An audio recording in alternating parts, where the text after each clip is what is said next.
خليني برضو ايه احتياطي اقفل ايه الحاجات اللي ملهاش لازمة دي علشان تبقوا معانا على الخط. تيو تيو تيو. ماشي. طيب نجيب لكم القصة من أول فين لملف الريسورسز. ملف الريسورسز ده يا شباب أنا وكيرو اشتغلنا عليه، كان ملف إكسل زمان. ماشي. فكيرو اقترح مشكورا إن احنا ننظمه ونحطه هنا ايه، نحطه في ملف نوشن. حلو. وبدأنا إن احنا نحط الداتا، معرفش هو هنا ليه ده كان عامل فلتر. ماشي. وبدأنا إن احنا نحط الداتا، وبدأنا إن احنا ايه نفل كل التاجز دي. شايفين كل التاجز دي؟ ماشي. عملنا، كانت عندنا ريسورسز كتير ملهاش تاجز، فبندور عليها بس بالاسم او ايه باليو ار ال كسيرش. فملينا كل التاجز، وبعدين بدأنا نشتغل ان احنا نعدل في هذه التاجز. بمعنى عندك دول معرفش ليه تيو تيو تيو مش ظاهرين في الفيو ده. خلاص. فانا وكيلو اشتغلنا ان احنا نظبط الجروبس بتاعت التاجز دي. خلاص. كان عندنا سبيكرز، وكان عندنا زي مثلا مؤسسات، مثلا يعني مثلا ماركو من توكن استوديو، مؤسسة اسمها توكن استوديو، كان كلهم في مكان واحد. فبدأنا نفصل، وايه كيرو يعني مشكورا قعد يفرق ما بينهم، وسمينا ده كونتريبيوترز، واشتغلنا كتير على الفلترنج ده، و حطينا التولز لوحدها، وحطينا السورس بتاع الحاجة ايه لوحدها. السورس مثلا جاي من كوميونيتي، جاي من ويب سايت، جاي من شركة، جاي من ايه. وحطينا شوية توبكس، كل التوبكس دي ما كانتش موجودة. وبعد ما عدينا هذه المرحلة دخلنا على مرحلة ان احنا نعمل فلتر يكون سهل شوية للديزاينرز، او يعني تقدر تقول بري فلتر. خلاص. فجينا مثلا قلنا ان البيجنرز مثلا، خلاص اقترحنا يعني، او كيرو يعني اقترح، يعني انا لو واحد بيجنر وعايز اخش اتعلم هنا، فاخش هلاقي ان احنا عاملين له فلتر الايه امبورت واكسبورت التوكنز، التوكنز جنريشن يوزنج توكنز بيزكس وهكذا. خلاص. انترميديت فايه هيلاقي برضو ايه فلتر جاهز للانترميديت، الاكسبرت وهكذا. وبعدين دخلنا على ايه، على مثلا فلتر لاندرستاند توكنز.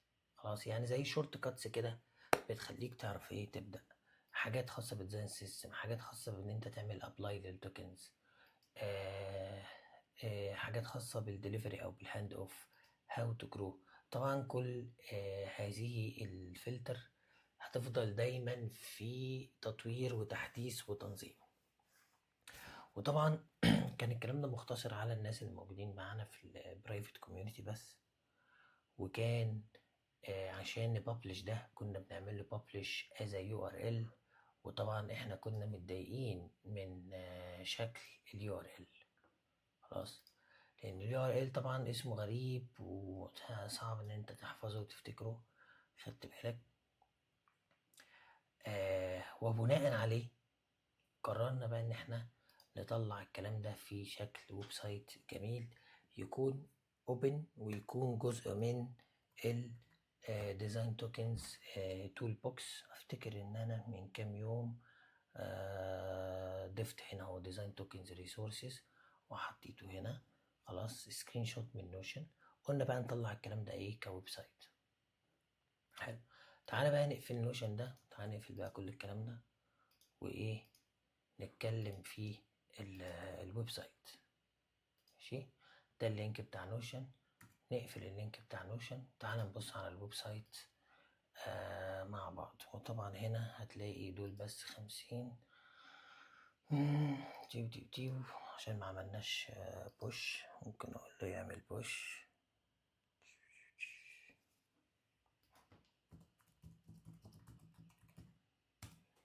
ماشي. على بيعمل بوش انا هوريكم هنا على اللوكال. الويب سايت طبعا له ادمن داشبورد.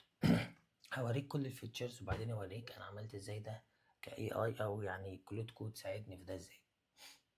حلو. طيب الفيتشرز العادية، خلينا ايه نمشي ده بعيد كده. الفيتشرز العادية خالص اللي هي للهوم بيج او للانترفيس اللي هتبقى لليوزرز. خلاص. هنا بتقدر تسيرش، فتقدر مثلا تسيرش على مثلا، تعال نسيرش على ده what are design tokens مثلا. مجرد عشان بعمل بوش تقريبا فاللوكال سيرفر هيقف. طيب خلينا نشوف بس هو خلص ولا لا. ده هو عطلان هنا اساسا. تيب ثانية واحدة لسه هيبدأ يشتغل. طيب ممكن اوريك الفيتشرز بس دول بس 50 على بال ما ايه يابديت بقية الريسورسز. فتعالى ايه نسيرش على ده كده مثلا what are design. كان الاول لما بحرف حرف بيتشيك، فتيجي تكتب بسرعة ما تلاقيه بيقطع. كان بيروح يسيرش كل ما تكتب حرف، فخليته يسيرش كل لما انا اوقف كتابة. خدت بالك what are design tokens، فهتلاقي ايه بيفلتر بناء على الحاجات. خلاص. فده اول ايه، اول حاجة. تاني حاجة ان انت بتقدر تفلتر.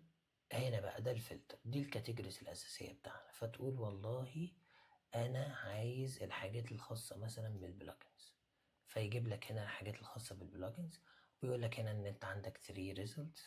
خلاص. وطبعا لو عملت كليك بس كده بيقوم فاتح لك في نيو تاب المكان اللي جاي منه ايه السورس. وهنا بيقول لك ان دي ارتكل وان دي بلجن، وان في حاجه كمان انا بس محتاج اقول له ما يقوليش وان مور، يجيبهم لي كلهم. خلاص. وان الكلام ده له علاقه بفيجما، وده له علاقه بالتوكن جنريشن، وده ب يوزنج توكنز، وان التول دي فري مثلا. خلاص. وهكذا. فانت بتقدر تختار من هنا اكتر من حاجة. ماشي. طبعا انا عايز اختار حاجات عشان مثلا، او يعني عايزه مثلا ما يجيبليش حاجة. مثلا عايز اقول له مثلا هات كده وهات لي مثلا كونتريبيوتورز كده.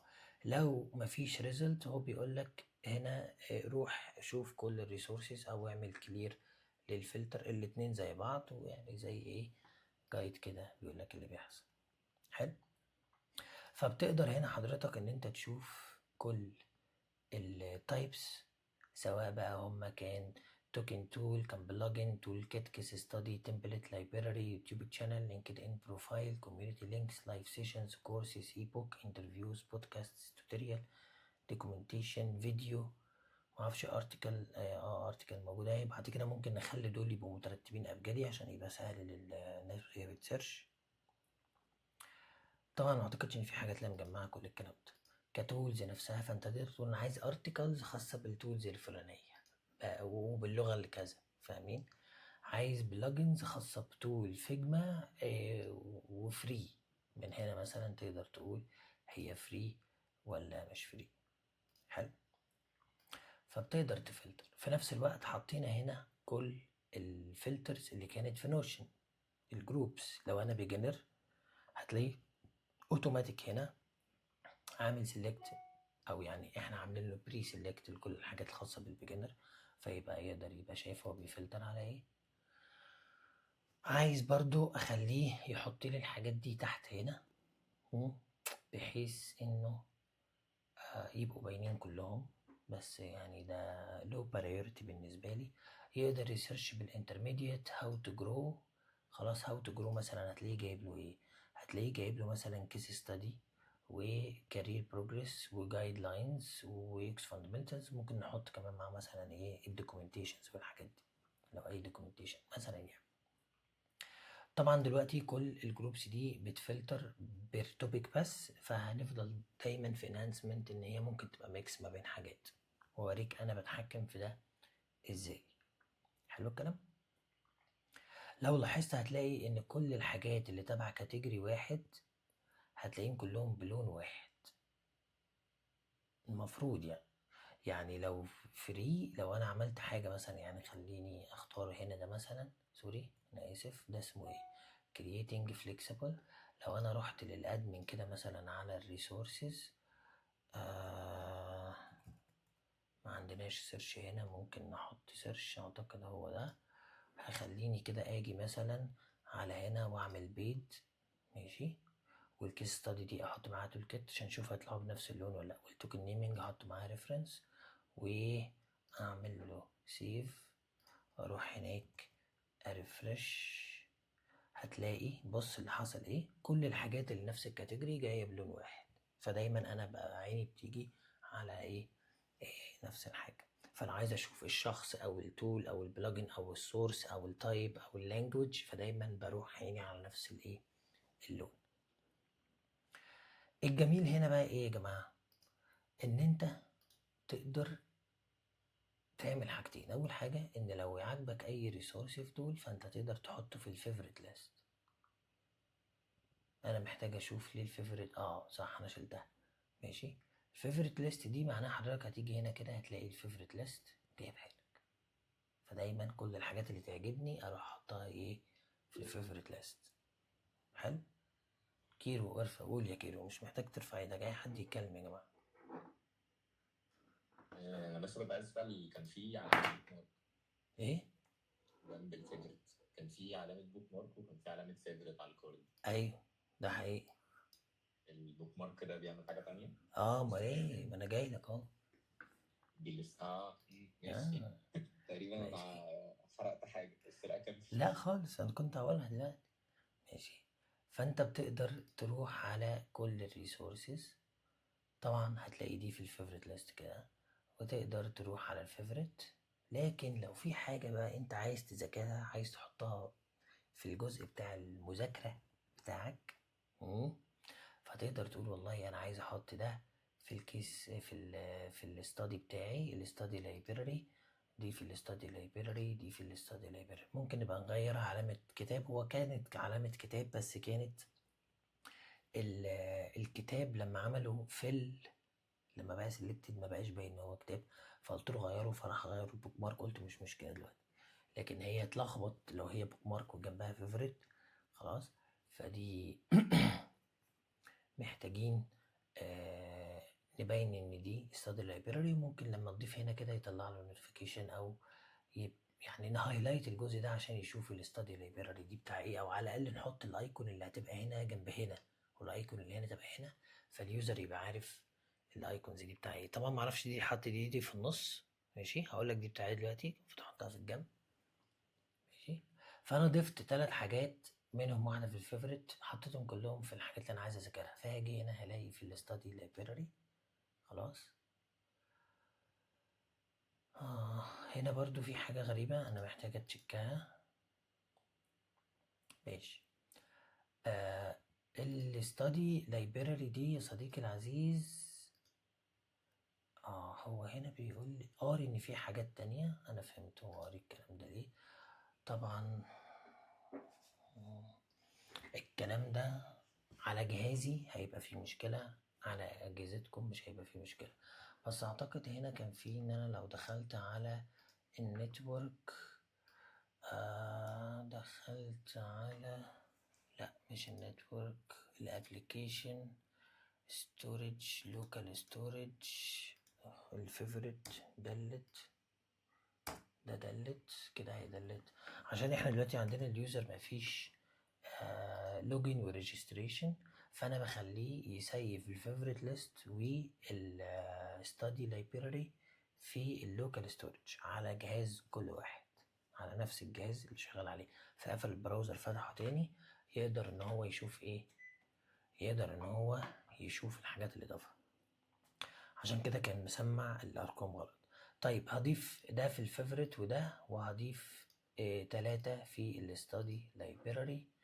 لما اروح هنا هلاقي الاتنين دول، لما اروح هنا هلاقي ال3 دول. طبعا هنا عشان انا عملت ريسيت او كلير لللوكال ستورج، فجايب لي هنا طبعا البروجرس، انت عندك كام ايتم في الحاجات اللي محتاج تذاكرها.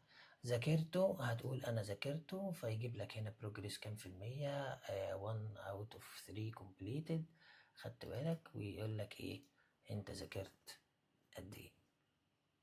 حلو. ف ده باختصار الانترفيس بتاع اليوزر. بالاضافه الى ايه؟ بالاضافه ان هنا في تو فورمز دي طبعا عشان اي حد يقدر يسبميت ريسورس.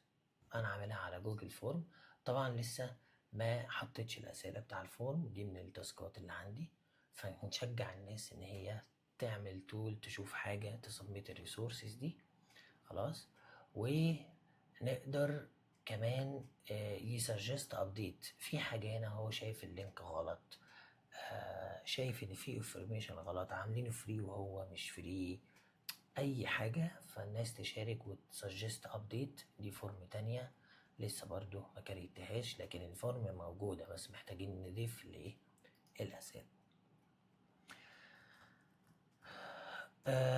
الحاجات اللي انا مخطط اني اعملها، هضيف فوتر، هضيف الكالر ثيم، يبقى فيه لايت مود ودارك مود عشان يبقى زي ديزاين توكنز تول بوكس، يبقى زي كل التولز. ماشي. ثانية واحدة كده. ماشي. دي خلاص عملناها، الفلتر كل حاجة بكلر مختلف. هتأكد ان الويب سايت ريسبونسيف، واعمل الفورمز. دي الحاجات اللي في دماغي لحد دلوقتي. طبعا الليسته دي كانت طويلة، انا كل شوية ايه بمسح منها. حلو. طيب تعالى اوريك الادمن، وبعد ما اوريك الادمن اوريك انا عشان اوصل للادمن ده بشكل سهل عملت ايه. ماشي. طيب هنا الادمن هتلاقي فيه داشبورد، انا ما قلتوش يعمل فيها اي حاجه، هو عملها خلاص. وهنا بيقول لك في كام ريسورس وكام واحد ببلشت، ما هو اصلا كلهم ببلشت، وهقول لك هو حط دي ليه كمان شويه، وفي كام درافت هقول لك هو ليه حط الاتنين دول. ماشي. التايب بتاعنا فيه كام، التولز فيها كام، مش عارف هو هنا ما حطش ايكون اصلا ليه، يعني ملاش ايكون فكتب التايب. خلاص. التوبكس، الديفيكالتي، السورسز، دي اللي هي يا جماعه هنا يعني في كام اوبشن، يعني وصلت هنا في كام اوبشن. طبعا نسيت اقول لك ان انت هنا تقدر تفلتر كده على طول. خلاص.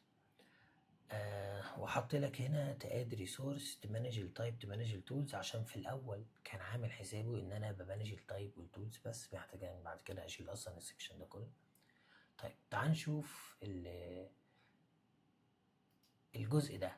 الجزء ده انا عندي هنا التايب والتول والحاجات دي، بكنترول الحاجات اللي جواها دي منين. الموضوع هنا بكل بساطه هتلاقي هنا عندك تايب، وبقدر ان انا اضيف تايب جديد. مجرد ما اضيف تايب جديد هيظهر هو تايب جديد هناك عادي في الفلتر، وهيظهر عند بقيه ايه الناس. ثانيه واحده يا صديق. يا صديقنا الغالي، انا بس في كول هخلصها واكلمك على طول. ماشي يا قلبي. ماشي، سلام. مع السلامة. ده محمود اسحاق يا ولاد. طيب ماشي. مجرد ما بضيف الطيب هنا هو اوريدي بيظهر هناك وكل حاجه. حلو. وهنا التولز وهنا التوبكس، ضفت انا كل الحاجات اللي موجوده عندنا في نوشن. ماشي. طبعا كيرو كان حامل هم الموضوع ده، دول كلهم ضفتهم من شويه مانوال. ماشي. واقول لك ضفت كل الريسورسز ازاي. انا ما اعرفش ليه يا كيرو احنا عندنا سبانيش وفرنش، بس يبقى اتاكد من الموضوع ده. ماشي. ماشي. خدت بالكم. وضفت ايه كل الحاجات دي هنا كده. طيب منين بيجي بقى بص هنا جاب كل الحاجات اهي. ماشي. طيب منين بيجي الفلتر الجميل ده؟ مش انا لما بختار مثلا اكسبرت، مش هو بيجيب لي 4 حاجات بيختارهم؟ الدوكيومنتيشن، ديزاين سيلز والدوكيومنتيشن، ورك استراتيجي، والكود اسيستنت، والام سي بي مثلا. منين بقى ده بكل بساطه هنا من الكوليكشنز. اجي اضيف كوليكشن جديد. خلاص. اكتب اسمه هنا واختار. هنا بيجيب لي كل الحاجات، اختار اقول له انا عايزه مثلا من التوبيك يبقى فيه كذا كذا كذا كذا. حلو. فمثلا لو انا جيت على الاكسبرت اللي كان هنا ده وجيت اعمل له اديت كده، فحضرتك هتلاقي انه هنا هو في التوبكس مختار ايه؟ ديزاين سيستم دوكيومنتيشن ورك استراتيجي وكذا وكذا. فنقدر ان احنا كل ما نضيف واحد جديد هنا اوتوماتيك هيظهر عند اليوزر هنا بالفلتر بتاعه شغال، يكليك اهي يلاقي الايه؟ الفلتر شغال. فيبقى الموضوع سهل لينا ان احنا ننهانس الفلتر ده، نضيف حاجة جديدة، نعدل في دول، الموضوع كله هيبقى ايه؟ تحت ايدينا. جميل الكلام. طيب فدول كل الفلترز، وده الكوليكشن. هنا الريسورسز اللي هي مهمة، فباجي هنا بكل بساطة ادي الريسورسز نيم، اليو ار ال بتاعه اللي هو بيريدايركت بقى على المكان اللي احنا حاطين فيه.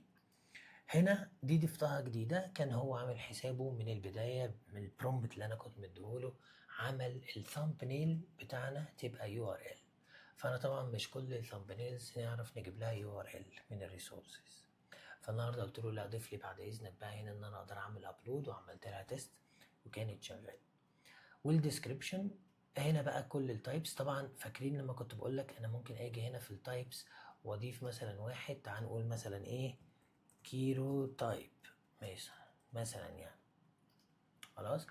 طبعا بدل انا ضفت كده كيرو تايب، فحضرتك هنا لو عملت ريفرش هتلاقي طبعا في التايبس هنا هتلاقي بقى ظاهر كيرو تايبس. وطبعا هتلاقي حضرتك وانت بتضيف ريسورس او بتعدل في ريسورس، فهتلاقي فين التايب، هتسكرول هتلاقي برضو بقى ظاهر هنا. ولو انت حضرتك في الكوليكشنز بتعدل اي كوليكشن اللي هو البري فلتر مثلا، الحاجات الخاصه بكل البيجنرز، فهتلاقي برضو هنا كيلو تايب بقت موجود. فالسيستم كله شغال وبيقرا من نفس المكان. تعال نشيل بقى كيلو تايب دي من هنا كده ونقول له ايه؟ ديليت. هي ديليت. وصلت؟ ففي ملف الريسورسز الجميل انت بتضيف الاسم اليو ار ال بتاع الريسورس ده ايه، ماشي، وتحط اللينك بتاع الصوره. لو خلي بالك ده مقال وليها كفر مثلا كده، بالك، فالافضل بدل ما نابلود ونحمل على الداتابيس بتاعنا، ناخد اللينك بتاع الصوره ونحطه هنا. خلاص مش موجود هنعمل لها ايه؟ ابلود. ودي التاسك بقى اللي هتبقى عندك يا كيرو. مين اللي شغال معاك في الموضوع ده دلوقتي؟ احمد ولا عبد الله؟ احنا لسه داخلين النهارده عشان نشوف دي نفس القصة. اعتقد التاسك اللي فاضله لكم. يعني هنا انتوا تقدروا تشتغلوا على السيستم ده من دلوقتي، ماشي. فهنحتاج نحط الثامبنيلز دي لان هو معرفش ياخدها من نوشن. تتصرف بقى، ماشي. هنا هضيف لكم انا قريب، ماشي، ان هنا يسيرش، خلاص، لان كده هتسكرول كتير، فاهم قصدي؟ رخمه هنا كده. فزي ما احنا عندنا هنا مثلا زي دي دروب داون منيو بيسيرش، ممكن اخليها لك دروب داون منيو بيسيرش، او دي لسته وبيسيرش فيها بدل ما بتقعد تسكرول. وصلت؟ ف هعملها لك ان شاء الله قريب. بس وبتكريت الريسورس اوتوماتيك بينزل وبيجهز وبيبقى شغال وكله ايه تمام. طيب انا لو بعمل التول دي من شهر هتاخد مني 3-4 اضعاف الوقت. دي خدت مثلا تقول من 10-15 ساعة شغل فعلي، ماشي. في العادي كانت هتاخد 30-40-50-60 ساعة لو انا بعملها من شهر مثلا. ايه اللي خلاني تبقى سريعة والفانكشناليتي تبقى شغالة بنسبة 80% مظبوطة واليو اي يبقى كلين ومظبوط؟ هذا هو بقى المهم اللي انا كنت سايبه لاخر هذه السيشن. فاكرين السيشن اللي عملناها مع مسعد من كام يوم كنا بنتكلم عن السكيلز؟ انا كنت عارف موضوع السكيلز من قبلها بكام يوم. طبعا كان مسعد هو اللي قايل عليه من فتره، ما كنتش استخدمته فهنا قلت انا دلوقتي طبعا في من ضمن الحاجات اللي اتكلمنا عليها في السيشن بتاعت مسعد كانت ملف السكيلز اللي عاملاها فيرسل، اللي هي بتوع الباك اند، اللي فيه آلاف، بص 60,000 سكيلز، واخد بالك.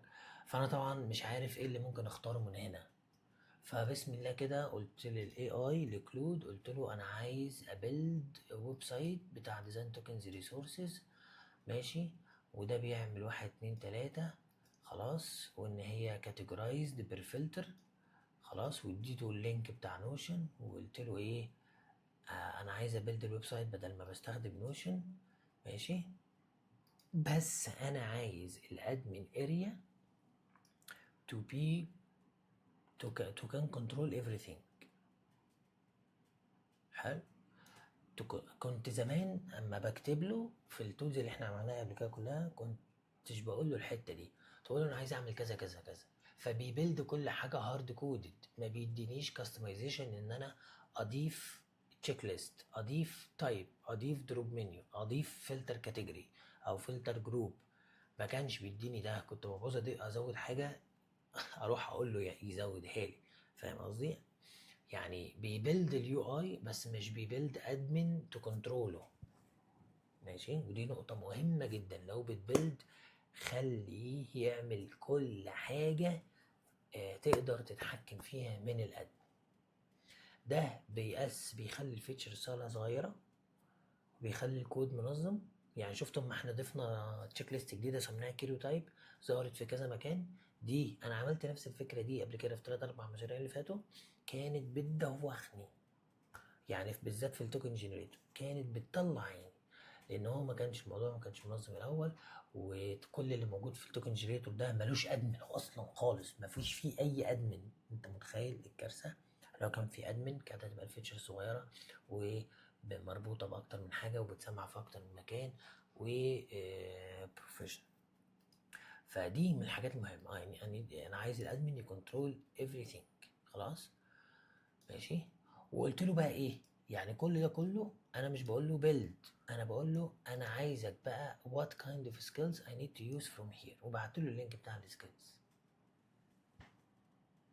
عشان يطلع لي اليو اي كلين، ويمشي على جايد لاينز في الكود، ويمشي على جايد لاينز في اليو اي وفي اليو اكس والبيست براكتس والديزاين باترز وكل الكلام ده كله.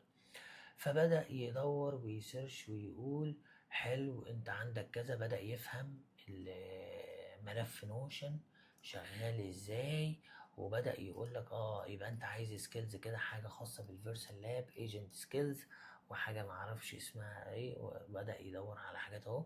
قال لك بقى ريكومندد سكيلز عندك، هتجيب فرونت اند سكيلز، خلاص، دي بتكنترول النكست جي اس وتيل ويند واليو اي ده الجميل، اللايبراري الجميله دي، خلاص، والجريد والاس اي او، بص وبدا يشتغل كويس، ماشي. وقال لك ايه دي كمان تهندلك السي ام اس والتاجز والريسورسز وكذا كذا كذا. قلت له انا موافق على اللي انت بتقوله، خلاص، اديني بقى لستة. مهم كان هنا بيعلق طبعا وكان عنده مشكلة. المهم لما خلص ثانية واحدة كده هقول له ايه، قلت له بقى ايه، حلو، انت بقى ايه، انا عايز كل ال relevant skills اللي انت قلتها لي دي كده، ومعاها هي والريكومندد التك ستاكس والسكيلز، وعايزك تديني برومبت بقى، اروح اديلي اي يداونلود لي السكيلز دي. حلو.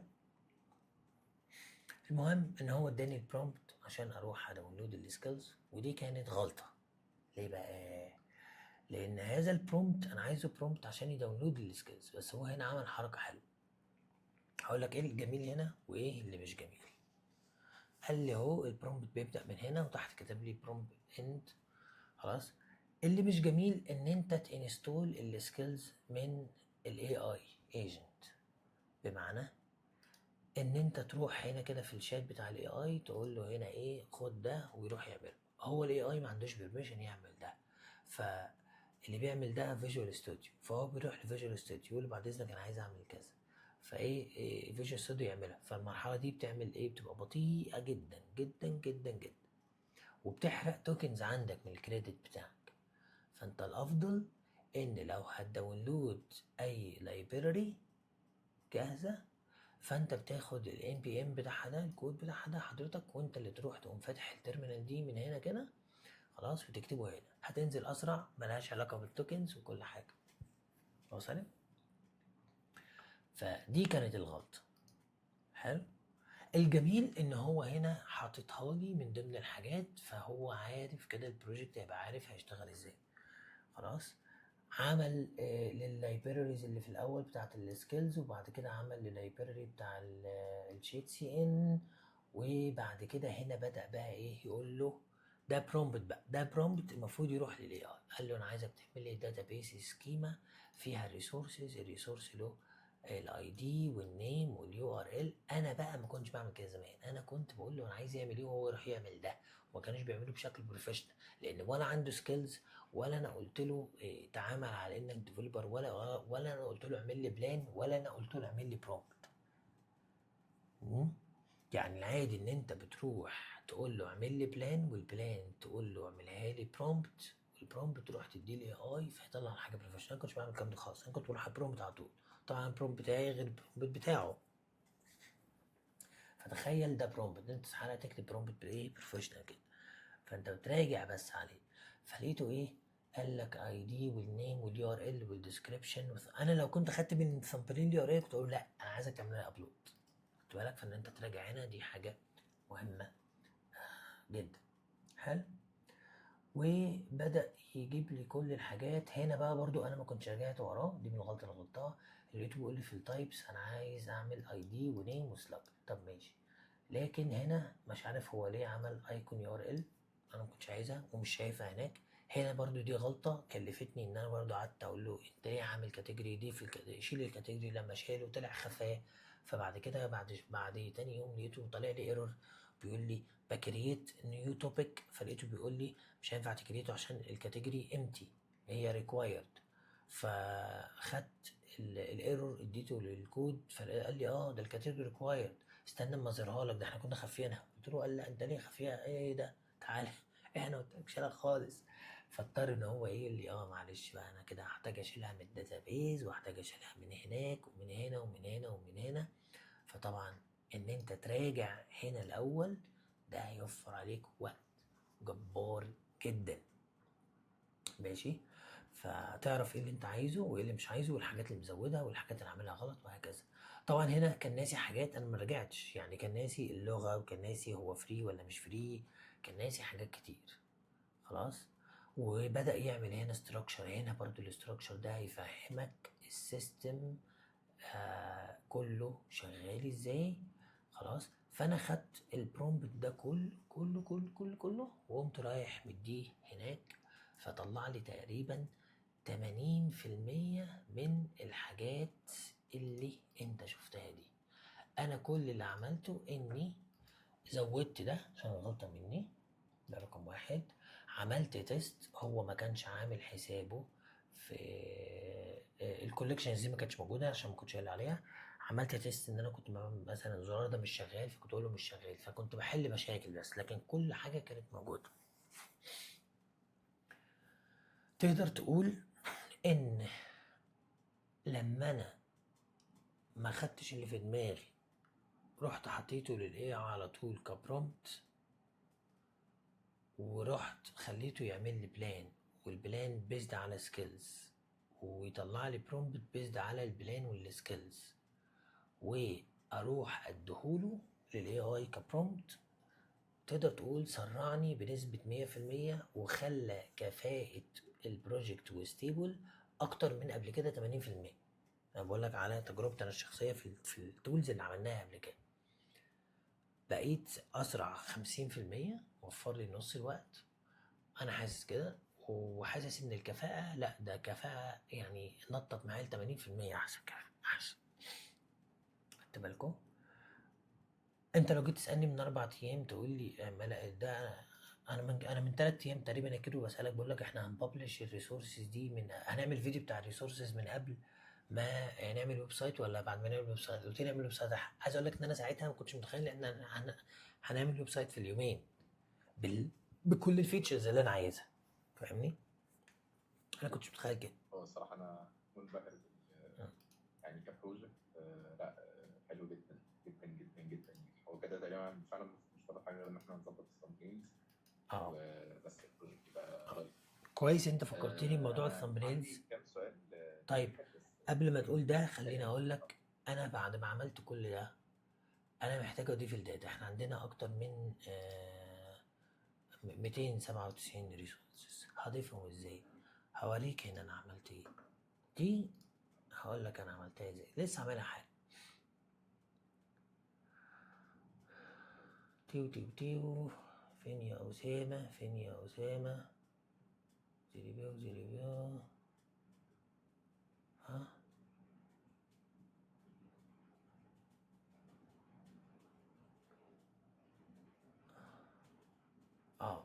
هنا انا عايز اضيف كل الريسورسز، خلاص. فقلت له هنا انا ضفت كل التشيك ليست، لان انا ما كنتش عايزه يكرييت التشيك ليست، خلاص. قلت له هو دون اد اني تشيك ليست، انا ضفت كل التشيك ليست اللي هي التاجز اللي بنشوفها تحت الريسورس.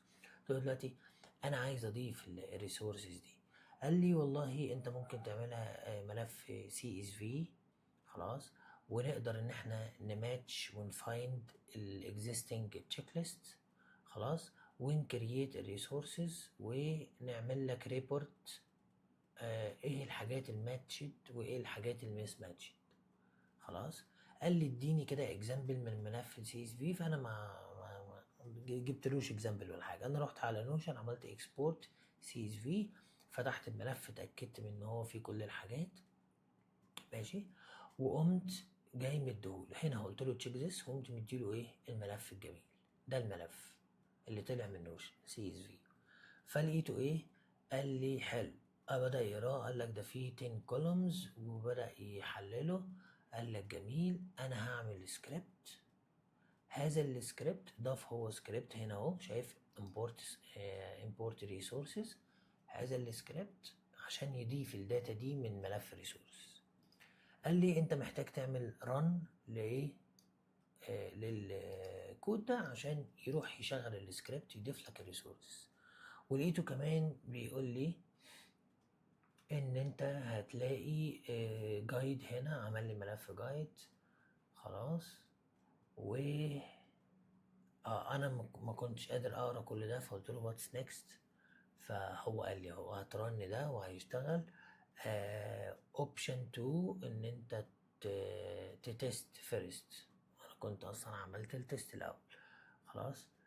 000 خلاص. Did you add any missing checklist items and you انا اكدت عليه تاني، قلت له دونت ما تعملش اد من مزاجك لاي ميسنج تشيك ليست، عشان لو في حرف كابيتال حرف سمول كان مختلف ما بين نوشن وما بين ان انا كريته على الويب سايت، ما يبقاش فيه دبليكيشن ويبوظ لنا الدنيا. وقلت له انت رن للسكريبت، انا جايبك ليه؟ مش بدفع لك فلوس، رن انت السكريبت. فشغل السكريبت، ولقيته بيقول لي ايه هنا بقى؟ كلام جميل. لقيته بيقول لي ريفيو فين يا أسامة؟ هنا اهو. بص لقيته بيقول ايه؟ بيقول لي هو دلوقتي بيعمل امبورت، خلاص. اشتغل فعلا الامبورت، اشتغل. ودلوقتي عمل 11 من 302، عشان كان في احنا دلوقتي عندنا 297، عشان في كام واحد انا دلتهم في الاخر كانوا تيستنج كده. بيقول لك ان هو بيضيف ريسورس كل 15 ل 20 ثانيه، وبيضيفهم في الداتابيز، وكل حاجه بتبقى شغاله ومظبوطه، خلاص.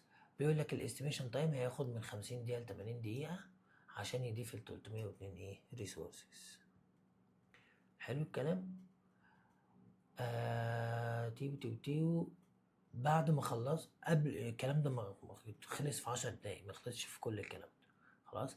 انا قلت له هنا دلوقتي هاو ميني ريسورسز لحد دلوقتي. هو هنا افتكر كان بيقول لي هنا هتشوف اللوج. طبعا انا مش هقعد اقرا في اللوج ده كله واشوف ايه اللي اتضاف وايه اللي ما اتضافش وايه اللي لسه وايه اللي مش لسه. فانا كنت مريح دماغي، قلت له ولا خد تعالى في كام ريسورس اتضاف لحد دلوقتي. فراح ورجع قال لي ده خلص 298 زيرو مشاكل في 4 سكيبت عشان امتي روز، يعني رو فاضي اصلا يعني في السي اس في. خلاص فضاف لي ال 298 وقال لي تشيك هنا. فقلت له والله اللوكال سيرفر ده مش شغال، شغله. قمت قلت لكم تعالوا نخش ميتنج، وده البوش تو جيت هاب اللي احنا عملناه واحنا مع بعض سوا. طبعا بما ان هذا ملف السي اس في الجميل اللي طالع من نوشن ما كانش فيه اي حاجة خاصة بالايمج بالثمبنيل، فهي دي المشكلة اللي عندنا. هختم كلامي بحاجة واحدة صغيرة جدا لعبد الله ولكيرو. انت بكل بساطة هتروح هنا تضغط ايه على ده مثلا. خلاص فدي لو صورة هتاخد اللينك بتاعها، ممكن تلاقي هنا copy image address، تتأكد بس ان هو هنا مظبوط. لو ده كده لو انت شايف ان دي الايمج اللي هناخدها خلاص، فممكن تاخد ده وهو ده اللي تحطه هناك كيو ار ال في الادمن. لو احنا فاتحين الادمن هنا خلاص، انت هتبقى فاتح هنا يعني ده اللينك اللي هتفتحه.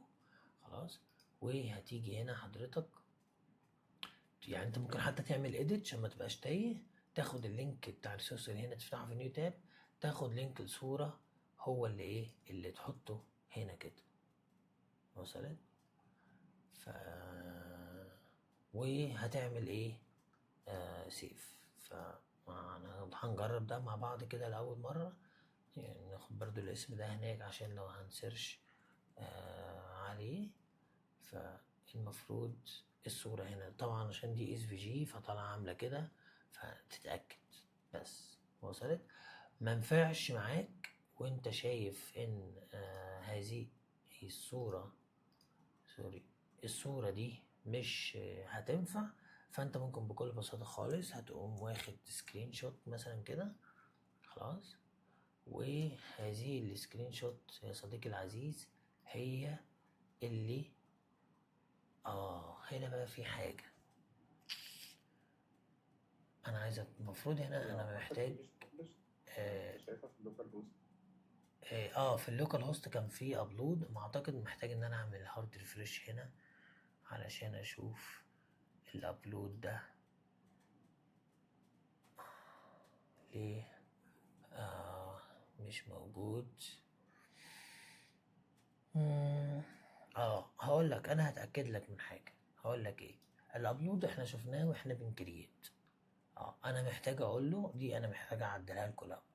هقول له يا صديقي العزيز لما نيجي نعمل اديت خليني ابلود. ماشي، فهتلاقي الاوبشن هنا هظهره هعمله لك. ماشي، واضيف لك الايه الابلود، فهتابلود. طبعا الافضل تحط يو ار ال افضل من ان انت تعمل ابلود. كل ما يبقى في فرصه عندك ان انت تحط ايمج يو ار ال حطه احسن ما تعمل ابلود وتزود الداتابيس عندنا وندفع لهم فلوس اكتر. وصلت؟ دي كانت كل القصه. ملف الريسورسز هبعت لكم اللينك بتاعه، اي حد يقدر يستخدمه. كل المشكله الوحيده بس دلوقتي ان مفيش thumbnails بس. خلاص فانا هحطه لكم على الواتساب، اي حد يقدر يستخدم هذا الملف. اتمنى ان انتم تشاركونا، اتمنى ان انتم تشاركونا فيدباك عشان نحسن من الفلتر. يعني دي الحاجه اللي انا طالبها منكم. ما تنشروش اللينك دلوقتي خالص لان احنا مش هنطلع ده بابليك دلوقتي. اول لما نضيف كل الثامبنيلز ونتاكد ان كله تمام هنعمل بقى الفيديو الاوفيشال ونعمل البوست اللي على لينكد ان ونببلش. خدتوا بالكم؟ بس انا عايزكم تشاركونا في تحديثات في الفلتر ده وتحديثات هنا دايما، ما تحرموناش من هذا الموضوع. مين حد عايز يقول حاجه؟ قول يا عباك. انا كنت بسأل بس على الاشتراك بتاع كلود. انت الاشتراك اللي انت عملت بيه الويب سايت ده هل هو برول عادي اللي هو $17 ولا اضطريت عشان عايز توكنز زيادة تزود؟ لا بص، انا كل التولز اللي عملتها انا مش مشترك مع كلود مباشرة، انا مشترك مع كوبايلوت. حلو، بتاع مايكروسوفت. كوبايلوت بتاع مايكروسوفت ب$10 بيدي لك اكسس على كل الاي اي دول اللي انت شايفهم دول. خلاص، انا بستخدم اقل واحد في كلود. بص سرعته كام؟ 33/100. طبعا كل الديفلوبرز بيستخدموا على الاقل الايه الاوبس 4.5. ده سرعته يعني اكبر من ده بكتير جدا، والكواليتي بتاع الكود احسن مليون مره. بس هنا ممكن الكود هتخلص معاك او التوكنز بتاعك تخلص معاك بسرعه. فانا مفيش اي حاجه عملتها في الكود خالص في اي فايب كودينج، من كل الثيم مانجر للستودنج كورس داشبورد، الستودنتس بتاعنا داشبورد، لحد التوكنز جنريتور، لحد التوكنز ريسورسز، كله انا بالايه بالهايكو ال 4.5 اقل واحد في كلود.